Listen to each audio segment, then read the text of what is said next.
नमस्कार, आपके साथ मैं हूं गौरव अग्रवाल। वक्त हो चुका है अड़ी का। आप देख रहे हैं अड़ी क्योंकि हमें है देश की पड़ी और सर्वे की मांग 2024 का संदेश। एक बड़ा प्रोग्राम आज हम आपके लिए लेकर आए। देखिए, वाराणसी में ज्ञानवापी मस्जिद के नीचे मंदिर की तलाश में आज वैज्ञानिक सर्वे शुरू हुआ, लेकिन मुस्लिम पक्ष की आपत्ति की वजह से इस पर अंतरिम रोक लग गई। ऐसे में सवाल यह है कि ज्ञानवापी के साइंटिफिक सर्वे पर मुस्लिम पक्ष को आपत्ति क्यों है? क्या कोर्ट का फैसला 2024 के चुनाव की दिशा तय करेगा? आज की अड़ी में हम ऐसे तमाम सवालों पर चर्चा करेंगे, लेकिन इस वक्त की एक बड़ी खबर वाराणसी से है, जहां काशी विश्वनाथ मंदिर में यूपी के मुख्यमंत्री योगी आदित्यनाथ पूजा करने पहुंचे हुए हैं। इस समय जब वहां पर सर्वे को लेकर इतना विवाद हो और इतना वहां पर गहमा गहमी हो, इस बीच यूपी के मुख्यमंत्री योगी आदित्यनाथ का काशी विश्वनाथ में पहुंचना, वो तस्वीरें हम आपको दिखाते हैं। ये तस्वीरें क्या संकेत दे रही हैं, ये बड़ा सवाल है। ये देखिए, कोर्ट में मुकदमा और मंदिर में पूजा, ये दो तस्वीरें आप देख रहे हैं। एक तरफ आज सुबह जब 7 बजे एएसआई सर्वे शुरू हुआ, तो उसके बाद वहां पर वाराणसी से लेकर दिल्ली तक इसको लेकर गहमा गहमी देखने को मिली। सुप्रीम कोर्ट में यह पूरा मामला गया, जहां सुप्रीम कोर्ट ने इस पर अंतरिम रोक लगाई। और उसी बीच उसी शाम आप देख सकते हैं योगी आदित्यनाथ, जो कि उत्तर प्रदेश के मुख्यमंत्री हैं, बीजेपी के फायर ब्रांड नेता, हिंदुत्व की छवि वाले नेता, वो अब पहुंचे हुए हैं काशी विश्वनाथ मंदिर में। और वहां पर देखिए, बाबा का जलाभिषेक करते हुए, काशी विश्वनाथ का जलाभिषेक करते हुए आपको योगी आदित्यनाथ दिख रहे हैं। ये दो तस्वीरें यहां पर जरूर अब इस पूरे डिस्कशन की टोन भी सेट करती हैं, इस पर भी बात करेंगे। लेकिन सबसे पहले आपको सुप्रीम कोर्ट से आई दो सबसे बड़ी खबरें बताते हैं। सुप्रीम कोर्ट ने ज्ञानवापी मस्जिद परिसर में एएसआई के सर्वे पर अंतरिम रोक लगा दी। ये रोक 26 जुलाई शाम 5 बजे तक लागू है। अदालत ने मुस्लिम पक्ष को इस मामले में इलाहाबाद हाईकोर्ट जाने का भी आदेश दिया है। और इधर मुस्लिम पक्ष को इलाहाबाद हाईकोर्ट जाने का जो आदेश दिया है, उसको लेकर अब देखना है कि मुस्लिम पक्ष क्या कर रहा है। लेकिन एक तरफ वाराणसी की ज्ञानवापी मस्जिद में एएसआई की टीम सर्वे कर रही थी और दूसरी तरफ यह मामला सुप्रीम कोर्ट में पहुंच गया। जी हां, मुस्लिम पक्ष ने वाराणसी की जिला अदालत के फैसले पर रोक लगाने की मांग की। सुप्रीम कोर्ट में आज क्या हुआ वो मैं बता रहा हूं आपको। हिंदू पक्ष ने इस मांग को प्रक्रिया के खिलाफ बताकर सर्वे पर रोक का कड़ा विरोध किया। यूपी सरकार की तरफ से कोर्ट में मौजूद देश के सॉलिसिटर जनरल ने दलील दी कि साइंटिफिक सर्वे से इमारत के वजूद पर कोई फर्क नहीं पड़ेगा। लेकिन इन तमाम दलीलों को सुनने के बाद सुप्रीम कोर्ट ने 26 जुलाई की शाम 5 बजे तक यथास्थिति को बहाल रखने का आदेश दिया। यानी बुधवार शाम 5 बजे तक ज्ञानवापी मस्जिद में एएसआई सर्वे पर रोक लागू रहेगी। और देखिए, इस पर बात करने के लिए मेरे साथ एक बड़ा पैनल है और मेरे साथ एक बहुत बड़े प्रमुख सदस्य भी जुड़ने जा रहे हैं जो उस सर्वे में शामिल थे। लेकिन अभी देखिए, मेरे साथ इस वक्त आपको जो दिख रहे हैं, डॉक्टर सीएम नौटियाल आपको दिख रहे हैं, साइंटिफिक सर्वे एक्सपर्ट हैं। इनसे हम पूछेंगे जीपीआर टेक्नोलॉजी के बारे में, साइंटिफिक सर्वे के बारे में, साइंटिफिक मेथड के बारे में, जिसका इस्तेमाल एएसआई को करने को कोर्ट ने कहा है।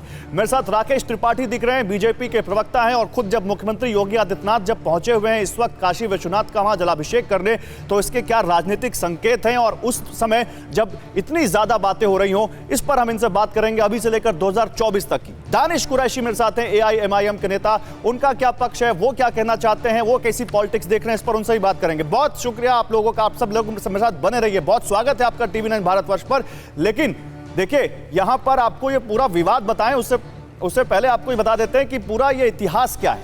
आपको ये पूरा इतिहास दिखाएंगे, आपको बताते हैं कि वाराणसी की ज्ञानवापी मस्जिद में अब क्या हुआ है, आज क्या हुआ है, ये आप समझिए। एएसआई की 30 सदस्यों की टीम ने सर्वे किया। सुबह 7 बजे से दोपहर 12:20 तक ये सर्वे हुआ। सफाई के बाद जीपीआर के जरिए, ग्राउंड पेनिट्रेटिंग रेडार टेक्नोलॉजी, इसके जरिए सर्वे किया गया। जो वुजू खाना है, जिसको छोड़कर बाकी हिस्से का सर्वे हुआ। मुस्लिम पक्ष ने सर्वे का बहिष्कार किया। सुप्रीम कोर्ट के आदेश के बाद सर्वे पर रोक लग गई।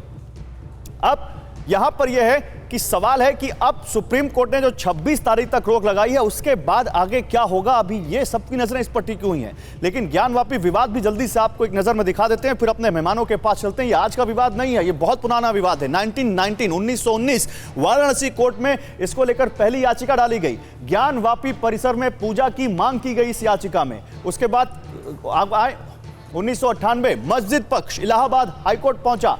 22 साल तक केस पर सुनवाई नहीं हुई। 2019 वाराणसी जिला अदालत में याचिका दाखिल की गई, परिसर का एएसआई से सर्वे कराने की मांग की गई। 2020 इलाहाबाद हाईकोर्ट से सिविल कोर्ट की कार्रवाई पर रोक लगी, याचिकाकर्ता ने निचली अदालत का भी रुख किया।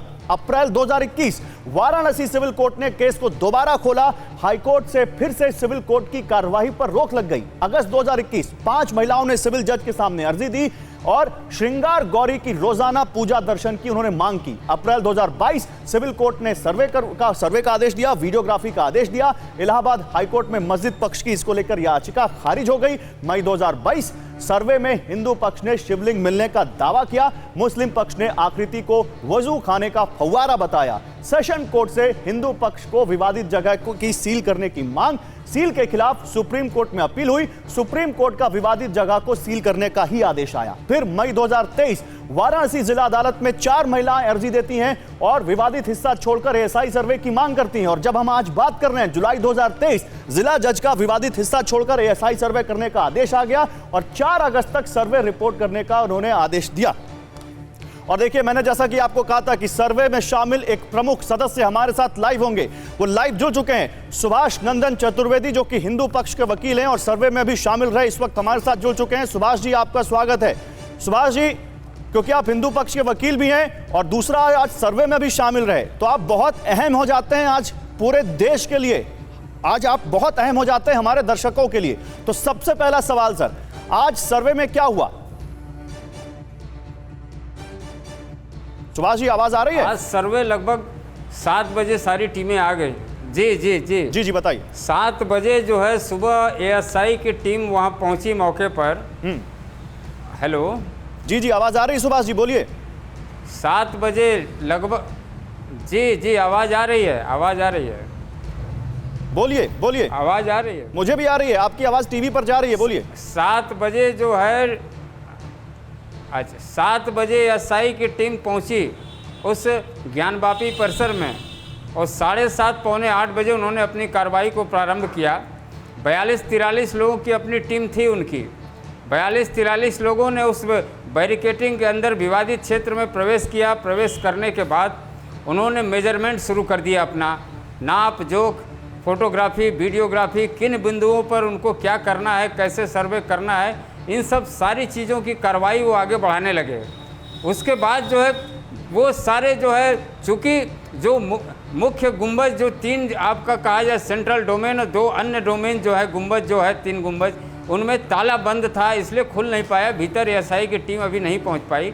लेकिन पश्चिमी जो मलबे पड़े हैं उधर से लेके जो चबूतरे से लेके पूर्वी, यानी कि तीनों गुंबज को छोड़कर उसके अंदर के क्षेत्र छोड़कर सारे क्षेत्रों में उन्होंने मेजरमेंट प्रारंभ कर दिया और 4.5 घंटे लगभग जो है 12 साढ़े 12 बजे तक उनकी कार्रवाई चली कि सर्वे किस बिंदु पर कैसे किया जाए, ये सारी तैयारियां चल रही थी।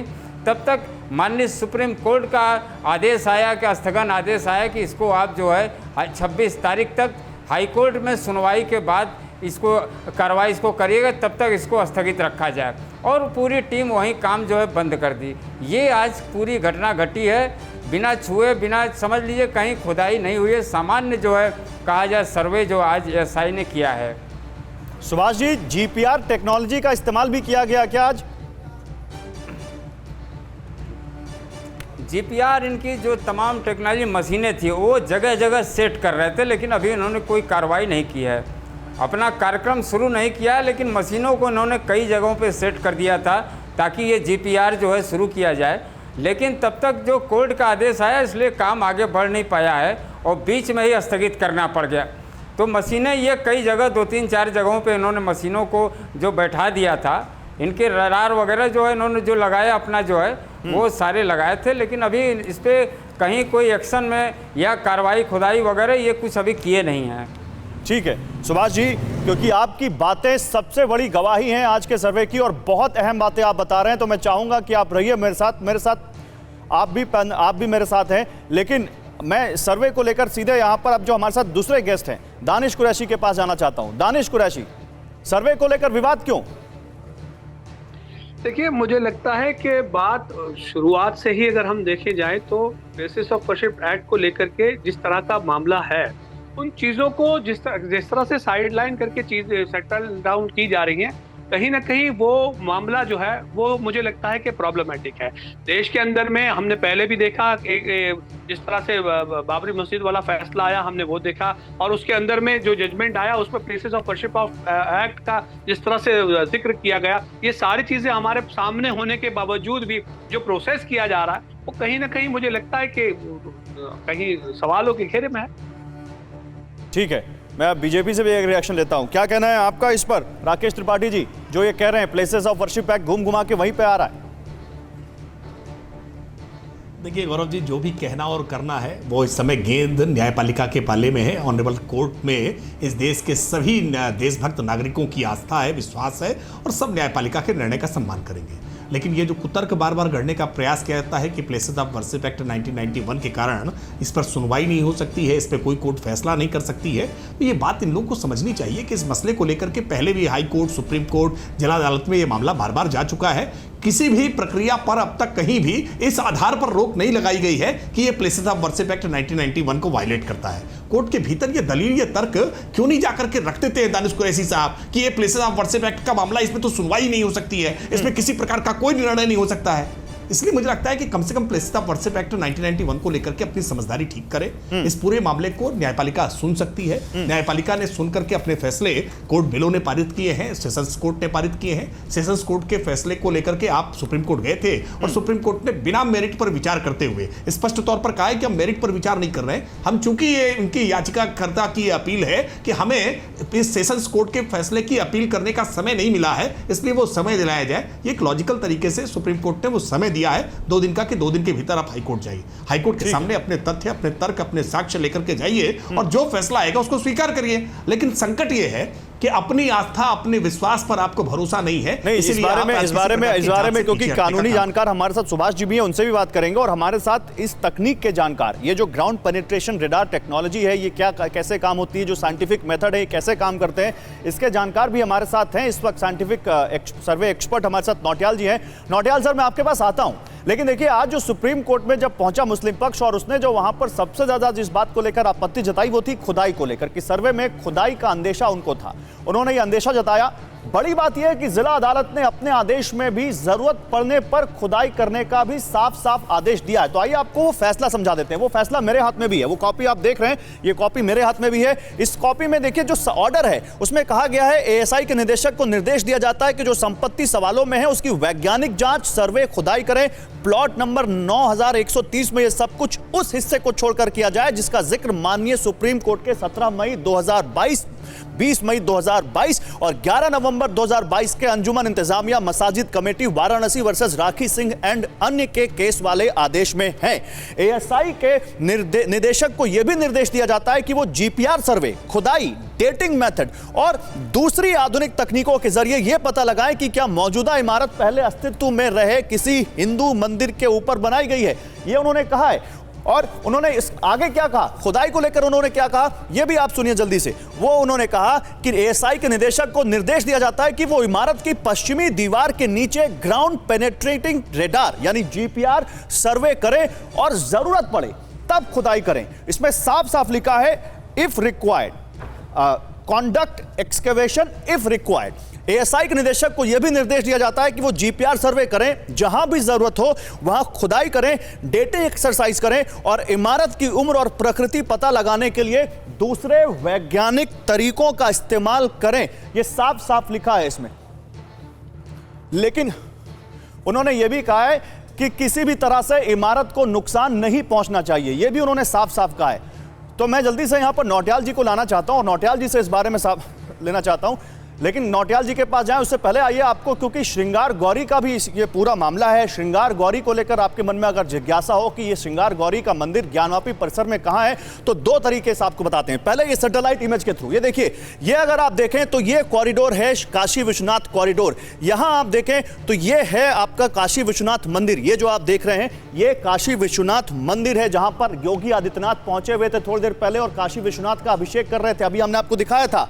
ये वो वजू खाना है जो सुप्रीम कोर्ट के आदेश पर सील है। ये आप देखिए, ये 3 गुंबद आपको दिख रहे हैं जो कि मस्जिद है, ज्ञानवापी मस्जिद है। और इसी के पीछे यहां पर जो आप देख रहे हैं, जिसको हमने यहां पर अभी जूम किया है, ये 2 गुंबद के ठीक पीछे वाली दीवार पर यह श्रृंगार गौरी का या जो भित्त चित्र आप कह सकते हैं, कहते हैं एक आकृति उकेरी हुई है जिसकी हर साल दिन एक बार पूजा होती है एक दिन, और वहां वो महिलाएं कह रही थी कि उन्होंने याचिका जो दी हुई है कि हमें हर साल पूजा करने का वहां पर अधिकार दिया जाए। आइए आपको एक खास तरीके की तस्वीरें दिखाते हैं। हमने खास ड्रोन कैमरे से जो तस्वीरें ली हैं वो रियल पिक्चर, ये सैटेलाइट इमेजेस हमने आपको दिखाई, अब वो विजुअल्स दिखाते हैं जिससे आपको पता चलेगा कि आखिर श्रृंगार गौरी मंदिर है कहां। ये तस्वीरें देखिए, ये तस्वीर आप देखिए, ये पीछे का हिस्सा है ज्ञानवापी मस्जिद के पीछे का, जहां पर ये देखिए ये जो आप बैरिकेडिंग देख रहे हैं ठीक इसी से लगती हुई जो दीवार है अंदर की तरफ, वहीं पर ये श्रृंगार गौरी है, और ये बगल में काशी विश्वनाथ मंदिर और ज्ञानवापी मस्जिद को आप देख रहे हैं। ये है वो श्रृंगार गौरी की जगह जहां पर साल में एक बार पूजा होती है। तो दो तरीके से हमने आपको दिखाया कि यहां पर कैसे होता है, लेकिन मैं नौटियाल साहब जल्दी से आपसे एक यहां पर छोटी सी जानकारी जो हमारे दर्शकों के लिए काफी अहम होगी। सर, ये कार्बन डेटिंग या जो डेटिंग मेथड है या जो जीपीआर टेक्नोलॉजी है, ये कितनी सटीक होगी और इससे सर्वे में क्या क्या निकल सकता है सर? देखिए, इसमें 3 चीजों की बात की गई है। एक है साइंटिफिक सर्वे। सर्वेक्षण में हम किसी चीज के साथ छेड़खानी नहीं कर रहे हैं, हम उसकी फोटोग्राफी कर रहे हैं, वीडियोग्राफी कर रहे हैं, जो फीचर्स या जो मोटिफ वहां पर अगर हैं उनके बारे में हम जान रहे हैं, उनका डिस्क्रिप्शन लिख रहे हैं। तो केवल सर्वे से तो किसी तरह की कोई हानि होने की कोई आशंका नहीं है। दूसरी बात आई जीपीआर। जीपीआर में भी हम कुछ नहीं कर रहे हैं सिवाय इसके कि हम उस इंस्ट्रूमेंट को वहां पर के थोड़े से फ्लैट एरिया पे चलाकर उससे इलेक्ट्रोमैग्नेटिक रेडिएशन को हम भेज रहे हैं, तो नीचे अगर कोई स्ट्रक्चर है तो उससे टकराकर वापस लौटेगा। और बिल्कुल जिस तरह से रेडार काम करता है, ये उपकरण भी अगर कोई वहां पर नीचे स्ट्रक्चर है उसके बारे में हमें बताएगा। इससे भी कोई क्षति होने की आशंका नहीं है। तीसरी बात आई radio carbon dating. Radio carbon dating हम रिमोट तरीके से नहीं कर सकते। रेडियो कार्बन डेटिंग करने के लिए हमें थोड़ा सा मटेरियल चाहिए होता है। अब वो मटेरियल क्या हो सकता है, इसके बारे में थोड़ा सा प्रयास किए जाने की जरूरत है, क्योंकि लकड़ी की रेडियो कार्बन डेटिंग हो सकती है, चारकोल की रेडियो कार्बन डेटिंग हो सकती है, अगर मिट्टी में रेडियो कार्बन उपस्थित है तो उसकी डेटिंग हो सकती है। तो ये डिस्ट्रक्टिव मेथड है। लेकिन अगर कोई बहुत बड़ी संरचना है, उसमें से आधा ग्राम, अब तो एक्सीलरेटर मास स्पेक्ट्रोमेट्री की टेक्निक उपलब्ध है, उससे अगर कुछ 100 मिलीग्राम मटेरियल भी निकाल दिया जाएगा, उससे रेडियो कार्बन डेटिंग संभव है और उससे ऐसी कोई क्षति होने की संभावना नहीं है। ठीक है। एक और चीज जो की जा सकती है वो ये है कि अब वो रिमोट तरीके अवेलेबल हैं जिससे वहां पर उपस्थित जो हमारे तत्व हैं उनके बारे में पता लगा जा सकता है। और अगर ऐसा हो कि किसी एक विशेष समय में जो प्लास्टरिंग के लिए या गारे या मिट्टी के इसके रूप में जिन चीजों का हम प्रयोग करते थे, यदि उनमें उपस्थित तत्व अलग अलग समय पर अलग रहते रहे हैं, तो रिमोट तरीकों से संभव है पता लगाना कौन से तत्व हैं, तो ये भी एक एडिशनल पैरामीटर हो सकता है। ठीक है सर, थोड़ा सा हमें रडार टेक्नोलॉजी थोड़ा विस्तार से बता दीजिए, हमारे दर्शकों को और जरा आसान शब्दों में बता दीजिए।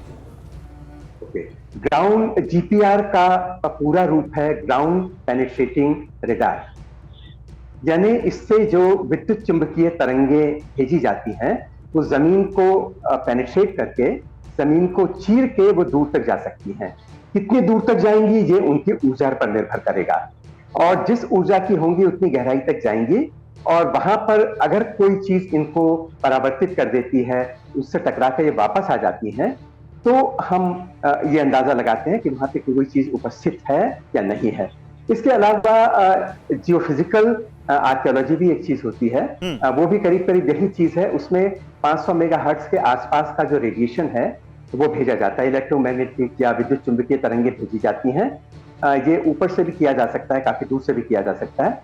ये तरंगे पृथ्वी में अंदर तक, थोड़ा अंदर तक जाती हैं। कितनी गहराई तक जाएंगी ये उनकी ऊर्जा पर निर्भर करेगा।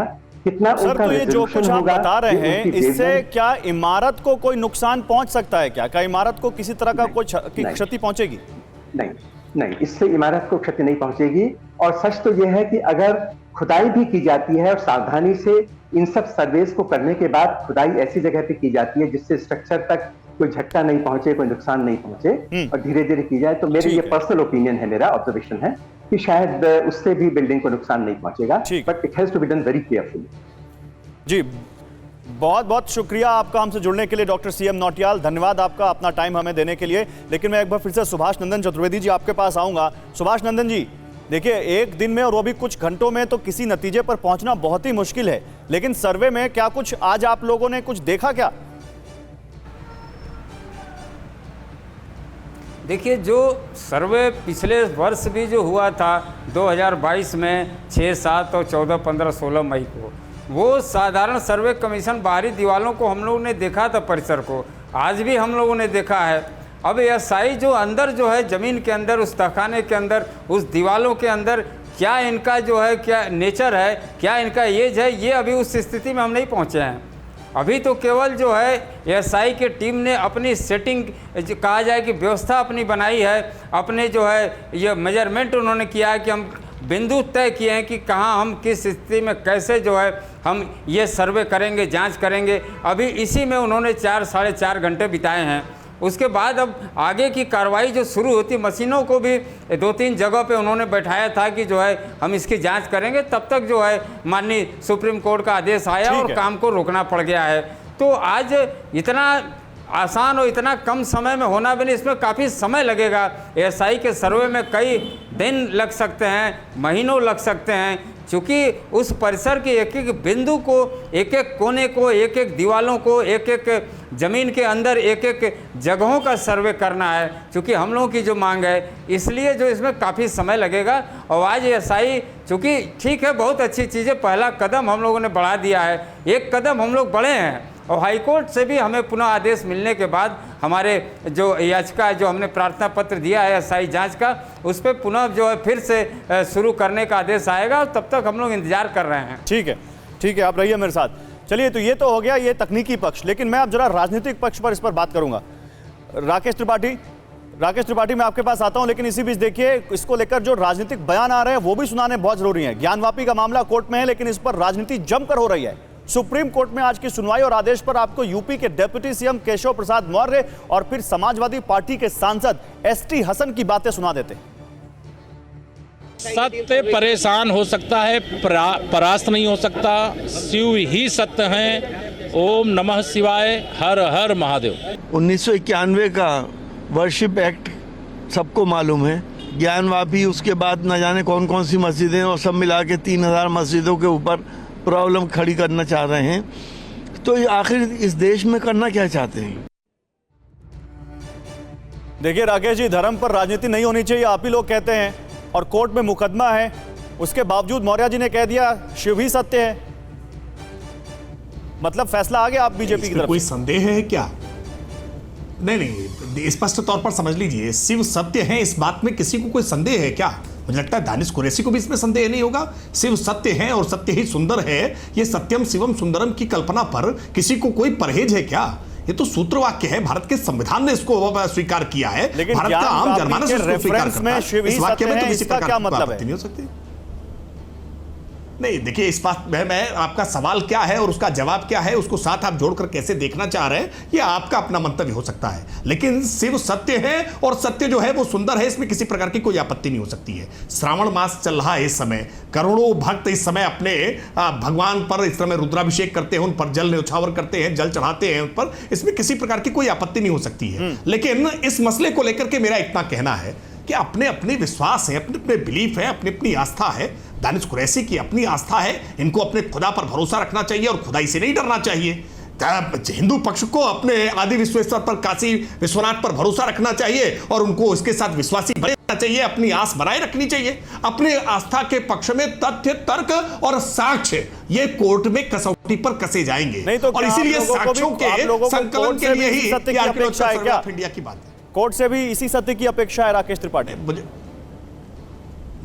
देखिए, सरकार के तौर पर आप कहेंगे तो निश्चित तौर पर भारतीय जनता पार्टी की सरकार जो भी कोर्ट का फैसला होगा उसको संकल्पित है अक्षरशः लागू करने के लिए और संवैधानिक तौर पर बाध्य भी है। कोर्ट का जो भी फैसला होगा उसको देश के हर नागरिक को सर माथे रखना चाहिए, स्वीकार करना चाहिए। लेकिन कोर्ट अपने फैसले में किन किन बातों को स्वीकार करेगी, किन बातों को किस रूप में कैसे उसकी प्रक्रिया लेकर के चलेगी, ये तो कोर्ट की प्रक्रिया है ना, उस पर भरोसा रखना चाहिए। कोर्ट का एक फैसला आया कि एसआई से सर्वे होना चाहिए, आज ऑनरेबल सुप्रीम कोर्ट का एक फैसला आया कि इसको 2 दिन तक के लिए टाल दिया जाना चाहिए। मुझे लगता है एक विधि की परिधि के दायरे में जो प्रक्रिया चल रही है उस प्रक्रिया पर भरोसा रखना चाहिए। आप ही राकेश त्रिपाठी कह रहे हैं कि दानिश कुरैशी को इस बात को मानने में कोई दिक्कत नहीं होगी कि शिव ही सत्य हैं।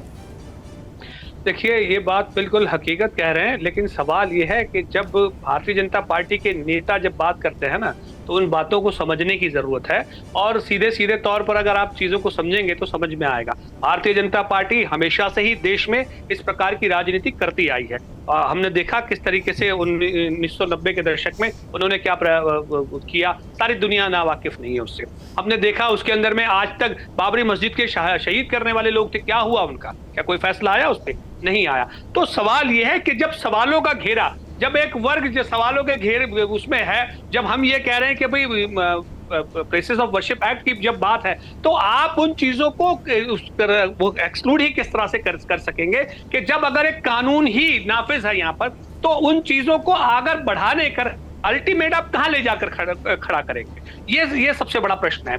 दूसरे नंबर की बात यह है कि इस तरह की जो रंजिश अगर बढ़ने की बात है कि भाई लोगों के पक्षों के बीच में अगर राजनीतिक पक्ष जिस तरीके की बात करेंगे, अगर उनका स्टेटमेंट इस तरीके से आएगा, तो मुझे ये लगता है कि कहीं ना कहीं फिर से राजनीति करने की जो भारतीय जनता पार्टी की मंशा है, ये आपके सामने नजर आ रही है, बिल्कुल साफ तौर पर नजर आ रही है। नहीं, लेकिन आपने 1991 worship places of worship act का जिक्र किया है।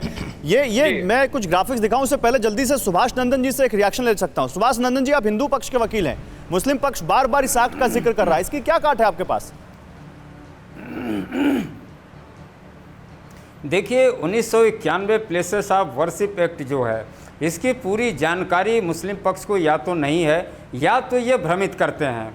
ये कानून जो है बना है इसलिए धर्म स्थल के लिए, उपासना स्थल के लिए। अब प्रश्न ये है कि जो स्थल विवादित है, जो अभी डिफाइन परिभाषित नहीं है कि मंदिर है कि मस्जिद है, आपका कहना है कि मस्जिद है, हमारा कहना है मंदिर है, तो मंदिर और मस्जिद के विवाद के बीच में ये कानून कैसे लागू करेंगे आप? या तो उस कानून में डिफाइन किया गया होता कि ज्ञानवापी परिसर जो है मस्जिद है, तब ये हम अगर इसको आगे बढ़ाते तब जो है आप कहते कि कानून का उल्लंघन है। तो ये डिफाइन तो है ना उस कानून में, ज्ञानवापी परिसर। 1947 में भी 15 अगस्त के पहले और उसके बाद भी जो है विवादित परिसर था। तो जब विवादित परिसर है तो फिर ये कानून किस पे लागू करेंगे? हम कह रहे हैं मंदिर है, ये कानून हमारे पक्ष में लागू हो रहा है। और दूसरी चीज़, सुप्रीम कोर्ट ने भी कहा है कि किसी परिसर का जो है नेचर और एज जानना जो है 1991 प्लेसेस ऑफ वर्शिप एक्ट का उल्लंघन नहीं है। लंबी बहस इसी जिला न्यायालय में चला है। मुस्लिम पक्ष ने, हिंदू पक्ष ने अपने अपने सारे तर्क रखे हैं इस कानून के संदर्भ में, और कोई साक्ष्य जो है कहीं से ये सिद्ध नहीं कर पाया है मुस्लिम पक्ष कि 1991 प्लेसेस ऑफ वर्शिप एक्ट इस दावे को जो है बाधित कर रहा है। सुप्रीम कोर्ट ने कहा है। दानिश कुरैशी इस पर रिस्पॉन्ड भी करना चाहते हैं, वो भी उनसे भी बात करूंगा मैं, लेकिन राकेश त्रिपाठी जी, आप गलत बयानबाजी करते हैं। सुभाष नंदन जी, आप वो गलत बयान कर रहे हैं, सही कर रहे हैं, वो उनको बोलने देंगे अभी। एक मिनट, सड़कों पे आप चिल्लाते हैं, ठीक है, उनसे दोषारोपण करते हैं, लेकिन अरे आप राजनीति मत करिए, उनको राजनीति करने दीजिए ना। सुभाष नंदन जी, राकेश त्रिपाठी को राजनीति करने दीजिए, आप तकनीकी पक्ष पे रहिए, आप रहिए। मैं आ रहा हूं। राकेश त्रिपाठी जी, मुझे एक चीज समझ में नहीं आ रही, आप समझा पाए ज्यादा अच्छा होगा। सुप्रीम अभी कोर्ट का फैसला 2 दिन पहले आया, आज मामला सुप्रीम कोर्ट में चला गया। मुस्लिम पक्ष ये कह रहा था कि भाई एक दिन रुक जाओ, अभी सुप्रीम कोर्ट हम जा रहे हैं, वहां आएगा मामला, तो वहां से जो होगा देख लेंगे, तब सर्वे कराना। रातों रात बैठक, 9 बजे रात में बैठक होती है, 8 बजे बैठक होती है, और फिर अगले दिन सुबह 7 बजे से सर्वे होना शुरू हो जाता है। क्या एक आध दिन रुक नहीं सकते थे? इतनी जल्दी क्या थी सर्वे कराने की? नहीं, देखिए, जिला अदालत का जो फैसला था, जिला अदालत के फैसले को तामील करना, उस फैसले का अनुवर्तन करना, उसका पालन कराना, इसमें किसी प्रकार की कोई बाधा नहीं है तब तक जब तक कि कोर्ट, एपेक्स कोर्ट का कोई निर्णय संदर्भ में ना आ जाए कि कोई इस पे स्टे लगा दिया गया है, कोई रोक लगा दी गई है। ऑनरेबल हाईकोर्ट ने अगर कोई रोक लगा दी होती तो निश्चित तौर पर यह सर्वे नहीं कराया जाता, लेकिन अगर डिस्ट्रिक्ट कोर्ट का आदेश है तो उसकी पालना होनी चाहिए, और उसकी पालना करने में सबको सहमत होना चाहिए। आप उससे असहमत हैं, आपके पास विकल्प है, आप ऊपरी अदालत में, उच्च न्यायालय में जाकर के इसको चैलेंज कर सकते थे। गए भी सुप्रीम कोर्ट में, गए भी, सुप्रीम कोर्ट ने रोका, सुप्रीम कोर्ट ने समय दिया कि 2 दिन के भीतर आप प्रॉपर प्रक्रिया का पालन करिए और चरणबद्ध तरीके से पहले हाईकोर्ट जाइए, हाईकोर्ट के सामने अपनी बात कहिए। और आज सुप्रीम कोर्ट ने यह भी स्पष्ट किया कि हम इस केस के मेरिट पर कोई विचार नहीं कर रहे हैं, ये रोक जो लगा रहे हैं ये मेरिट के आधार पर नहीं कर रहे हैं, वरना अगर मेरिट के आधार पर सुप्रीम कोर्ट सुनवाई करके फैसला कर रहा होता तो शायद सुप्रीम कोर्ट ये कह देता कि नहीं, आर्कियोलॉजिकल सर्वे ऑफ इंडिया को कोई राइट नहीं है कि वो इसकी किसी प्रकार से कोई सर्वे नहीं कर सकता। आप जो कह रहे हैं राकेश जी, ये तो बट ऑब्वियस है। देखिए राकेश जी देखिए, आपके पीछे मुझे कानून की किताबें दिख रही हैं, अगर मैं गलत नहीं हूं, आप भी वकील हैं शायद और आप भी कानून को जानते हैं। ये तो बट ऑब्वियस है कि सुप्रीम कोर्ट अगर दूसरा पक्ष जाएगा तो सुप्रीम कोर्ट उसको कुछ दिन के लिए रोकेगा ही, तो ये एम्बैरेसमेंट नहीं होता कि आप कुछ दिन रुक जाते, मुस्लिम पक्ष की भी वहां सुनवाई हो जाती, उसके बाद करते तो शायद इस एम्बैरेसमेंट से बच जाते। नहीं, देखिए, मुझे लगता है कि इस बात को आपके देख रहे दर्शकों को भी स्पष्टता से समझना चाहिए कि किसी भी मामले में अगर निचली अदालत का कोई फैसला आता है तो क्या उसको तब तक लागू नहीं किया जाएगा कि अभी पहले हाई कोर्ट का इंतजार किया जाए, अभी पहले सुप्रीम कोर्ट का इंतजार किया जाए। ये तो वर्षों वर्ष की प्रक्रिया है। तो क्या निचली अदालत के फैसले को रद्दी के टोकरे में फेंक दिया जाएगा? निचली अदालत का फैसला जिस समय से सुनाया गया, वर्डिक्ट सुनाया गया, उसी समय से वो लागू हो जाता है, तब तक जब तक कि उस पर किसी प्रकार का कोई स्टे ना हो। और सुप्रीम कोर्ट में जाकर के स्टे मिल जाएगा इसकी कोई गारंटी नहीं होती है। सुप्रीम कोर्ट में आज याचिका करता हूं कि याचिका पर मुस्लिम पक्ष ने क्या कहा? राकेश जी, मुस्लिम पक्ष ने कहा कि जब प्रशासन ने उनसे बात की तो उन्होंने प्रशासन से कहा कि अभी कुछ देर रुक जाइए, तो उनकी बात मानने में क्या हर्ज था? इतनी जल्दी तो सर्वे एक दिन में होना भी नहीं है, सर्वे में टाइम लगेगा। मुझे लगता है कि प्रशासन बिल्कुल नहीं रुक सकता है। प्रशासन इस बात के लिए बाध्य है जो कोर्ट बिलो का आदेश है, जो जिला अदालत का आदेश है, प्रशासन उसको करने के लिए बाध्य है। उसकी संवैधानिक दायित्व है कि वो जो कोर्ट का आदेश है उसका पालन करे, तब तक जब तक कि किसी ऊपरी अदालत का कोई स्थगन आदेश न हो। ये विधिक स्थिति है और इसमें किसी प्रकार की कोई कंफ्यूजन किसी को नहीं होनी चाहिए। कोर्ट ने आदेश दिया है कि सर्वे किया जाए, निश्चित तौर पर सर्वे करने की दिक्कत नहीं होनी चाहिए। जिला जज कोर्ट का आदेश है और आदेश की पालना हो रही है, इसमें क्या दिक्कत है आपको? नहीं, देखिए, आदेश की पालना बहुत सारे मैटर्स में हुई है। हमने तो उत्तर प्रदेश के अंदर की परिस्थितियां देखी है कि एक अकेले आदेश की बात नहीं है, बहुत सारे नंबर ऑफ केसेस में दे सकता हूं अगर त्रिपाठी साहब चाहें तो। दूसरे नंबर की बात, जो पैनलिस्ट जो हमारे हैं, एडवोकेट शायद है, पक्षकार, वो जो बात कर रहे हैं प्लेसेस ऑफ वर्शिप एक्ट की, तो मैं उनसे मुझे ये समझ में नहीं आता कि वो ये कह रहे कि भाई नेचर की बात तो ये है कि आज की डेट में तो वहाँ नमाज और अजान तो हो ही रही है जगह पर। मतलब ये चीज तो बिल्कुल साफ तौर पर क्लियर है। अब ये क्लियर होने के बावजूद भी वो बात कह रहे हैं कि 1947 के बाद की जो परिस्थितियां हैं तब को लेकर आ जाने की जो बात है प्लेसेस ऑफ वर्शिप एक्ट में, तो मुझे यही समझ में नहीं आ रहा है कि अल्टीमेटली लेकर जाएंगे कहां ले जाएंगी परिस्थितियां। मुझे ये समझने में नहीं आता कि भाई जी मैं खत्म कर दूं उसके बाद। मुझे ये समझ में नहीं है। नहीं, कोई देखिए, कोई तर्क नहीं है। ये तर्क बहुत कमजोर है कि नमाज हो रही है इसलिए वो मस्जिद है। अरे नमाज तो रेल में भी करते हैं, बस में भी करते हैं, तमाम सारी सड़कों पर बैठकर करते हैं, तो क्या सबको मस्जिद घोषित कर देंगे? नमाज किए जाने के आधार पर मस्जिद नहीं घोषित हो सकती ना? नहीं, क्यों? आज का परिस्थिति की तो बात करिए ना, आप आपके सामने है ना। जब नमाज कहीं पे भी पढ़ सकते हैं वो बात ठीक है, लेकिन जो जगह है वो जगह तो डिफाइन है ना, जो नमाज के लिए जगह की गई। आप समझिए, अगर नहीं होगा तो कहीं जंगल में वो जगह मस्जिद है या नहीं है, इसी बात का तो अन्वेषण होना है ना। मतलब वो मस्जिद है या नहीं, इसी बात का तो अन्वेषण होना है। त्रिपाठी साहब, आपका क्या सवाल है? मतलब है नहीं यानी आप क्या कह रहे हैं? किसी और जगह किसी नहीं, मेरा कोई सवाल नहीं है। याचिकाकर्ता याचिका लेकर के गए हैं, सवाल कोर्ट के सामने रखा गया और कोर्ट फैसला कर रहा है। याचिकाकर्ता याचिका लेकर नहीं जा सकते क्या? कोर्ट इसको सुनवाई नहीं कर सकती क्या? कोर्ट सुनवाई करने पर आपको आपत्ति है? अच्छा ठीक है, एक मिनट सुनिए दानिश कुरैशी सुनिए, राकेश त्रिपाठी सुनिए। देखिए, अयोध्या से थोड़ा अलग है ये मामला ज्ञानवापी से। ज्ञानवापी मामले में कुछ लिखित साक्ष्य हैं और वो साक्ष्य हम दिखाना चाहते हैं जो ये बताते हैं कि ये मंदिर था जिसको तोड़कर मस्जिद बनाई गई। वो साक्ष्य इतिहास में है, इतिहास की किताबों में है। मैं वो आइए जरा ग्राफिक्स के जरिए दिखाते हैं वो लिखित साक्ष्य, लिखित इतिहास क्या है जो बताता है कि यहां पर मंदिर तोड़कर बनाया गया। देखिए, अगर आप मासिर आलमगिरी को देखें जो कि साकी मुस्तैद खान ने लिखी थी, औरंगजेब के दरबार में इतिहास के लेखक थे, तो उन्होंने अपनी किताब में लिखा है मासिर आलमगिरी में 18 अप्रैल 1669 के दिन बनारस में स्कूल और मंदिर गिराने का आदेश दिया औरंगजेब ने, और उसके बाद 2 सितंबर 1669 को बनारस में विश्वनाथ का मंदिर गिराया गया। ये इस किताब में लिखा है, ये आप इसको एक डॉक्यूमेंट के तौर पर देख सकते हैं। इतना ही नहीं, आप देखिए, एक औरंगजेब पर किताब लिखी गई थी, the man and the myth. ये औरंगजेब पर किताब किसने लिखी थी? ये लेखक थे एंड्रू ट्रस्के। उन्होंने क्या लिखा था? उन्होंने लिखा, ज्ञानवापी मस्जिद आज भी बनारस में मौजूद है। ये मंदिर के ध्वंसावशेष पर खड़ा एक स्थापत्य है। ये उन्होंने कैटेगोरिकली अपनी किताब में लिखा है, मंदिर के ध्वंसावशेष पर खड़ा एक स्थापत्य है।